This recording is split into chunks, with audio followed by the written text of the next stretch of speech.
दोस्तों, आज मैं आपको इन्वर्टर के बारे में सारी बेसिक जानकारी और रिपेयर करने की जानकारी सारी बताने लगा हूँ। क्योंकि ये बेसिकली जो हमारे पास आज इन्वर्टर रिपेयर होने आया था, डेड कंडीशन में आया था, तो ये अभी हमने ओके किया।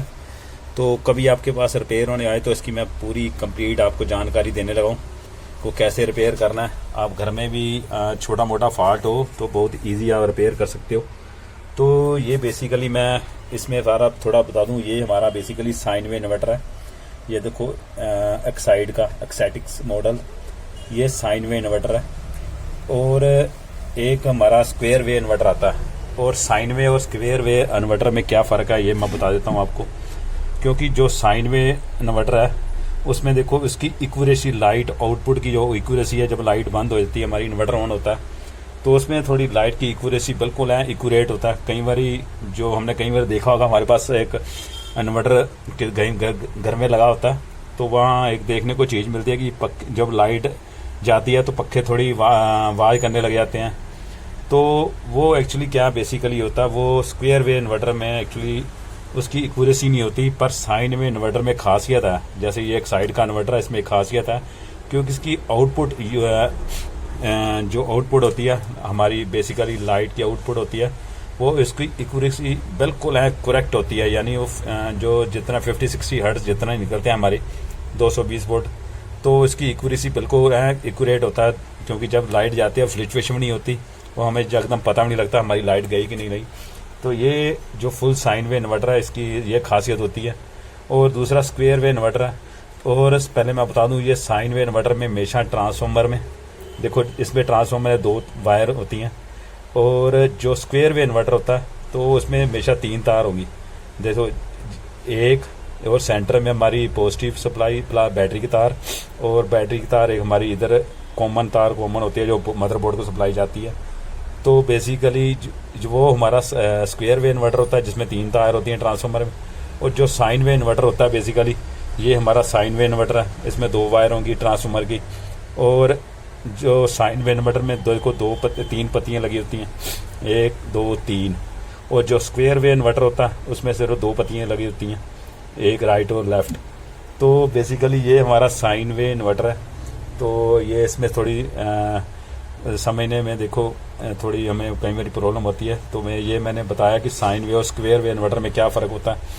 तो बेसिकली ये हमारे पास एक्साइड का इन्वर्टर है, इसमें क्या फॉल्ट आता है मैं ये बता दूं आपको।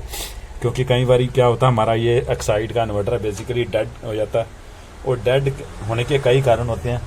क्योंकि ज़्यादातर डेड होने में इस खासकर जो साइन वे इन्वर्टर हैं इसमें डेड होने के 2 कारण होते हैं। क्योंकि ये कई बार क्या होता है हमारा ये 2 फ्यूज़ पैरेलल में लगे होते हैं, देखो 40 एम्पीयर और 40 एम्पीयर के, ये हमारे उड़ जाते हैं। और ये उड़ने का कारण क्या होता है, ये आगे से हमारा जो जैक लगा होता है, ये आपने ध्यान देखना। ये कुछ हमारे पास जो फॉल्ट आया था, ये हमारा देखो यहाँ जैक स्पार्क किया हुआ है।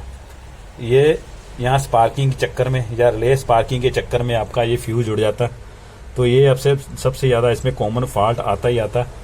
क्योंकि साइड में इन्वर्टर में ये मेरा कहना थोड़ा आपको बताना था, क्योंकि इसमें फ्यूज़ हमारा उड़ता क्यों है और क्या रीज़न होता है। क्योंकि ये सबसे पहले आप देखने वाली बात होती है। आप ये सबसे पहले यही देखना आपने, अगर हमारा कुछ नहीं वर्क करता, आपने बैटरी की वायर लगाई प्लस और माइनस की, हमारा इन्वर्टर नहीं काम किया, सबसे पहले आपने ये फ्यूज़ देखने हैं। और फ्यूज़ के बाद ये वायर हैं यहाँ लगी हुई हैं सप्लाई की, ये बोर्ड को 4 नट खोलने हैं। अभी हमने 4 नट खोले थे। और नीचे बोर्ड की वायर होती हैं, ये हीट होने के कारण से स्पार्क हो जाती हैं, इसके चक्कर में ये हमारा फॉल्ट आता है। तो ये अब सबसे पहले आपने ये देखना है। और दूसरा इसमें एक और फॉल्ट आता है, जब हमारा अगर बाई चांस पीछे वाला फ्यूज़ उड़ जाए, तो पीछे वाला फ्यूज़ उड़ने के बाद एक प्रॉब्लम आ रही है इसमें आती है। देखो जैसे मैं बताता हूँ, देखो जैसे ये हमारा पीछे वाला फ्यूज़ उड़ चुका हुआ है। तो फ्यूज़ उड़ने के बाद ये हमारा देखो इधर पे हमारा जो देखो इधर मेन ऑन का ब्लिंक करती रहेगी हमारा, और हमारा चार्जिंग भी नहीं आएगा, यूपीएस भी ऑन नहीं होगा, कुछ भी नहीं आएगा लिखा। तो ये बात आपने देखनी है। क्योंकि जब तक आपकी मेन ब्लिंक करती रहेगी, समझो आपका जो बैक साइड में फ्यूज़ लगा, और जैसे ही हम देखो फ्यूज़ लगाते हैं, देखो हमारी यानी ये हमारा फ्यूज़ जैसे ही लगाते हैं हम, तो हमारा देखो फ्यूज़ लगने के बाद देखो हमारी चार्जिंग भी ऑन हो, मेन ब्लिंक जो कर रही थी वो ठीक हो जाती है और हमारा चार्जिंग इंडिकेटर स्टार्ट हो जाता है। तो ये चार्जिंग इंडिकेटर अभी तो ब्लिंक कर रहा है। जब आपकी बैटरी फुल चार्ज हो जाएगी तो यहाँ ये जो ग्रीन लाइट है बिल्कुल स्टील हो जाएगी, नहीं तो अदरवाइज जब तब तक ब्लिंक करती रहेगी तब जब तक हमारी बैटरी फुल चार्ज नहीं हो जाती। तो ये बात आपने एक देखना है इसमें ध्यान में, क्योंकि पिछली फ्यूज़ का ये वर्किंग होती है इसकी। और इसमें एक बात और चीज़ होती है, एक हमारा कई बार क्या होता है यूपीएस हमारा इन्वर्टर ऑन नहीं होता। ये हमारा सब कुछ ठीक है, मान लो चार्जिंग भी है, बैटरी चार्ज भी है, हमारा यूपीएस ऑन नहीं होता। तो ये आपने देखना, देखो यहाँ से यूपीएस ऑन करोगे, यहाँ लाइट आनी चाहिए। देखो यूपीएस ऑन हुआ, हमारा इन्वर्टर ऑन हो गया हुआ।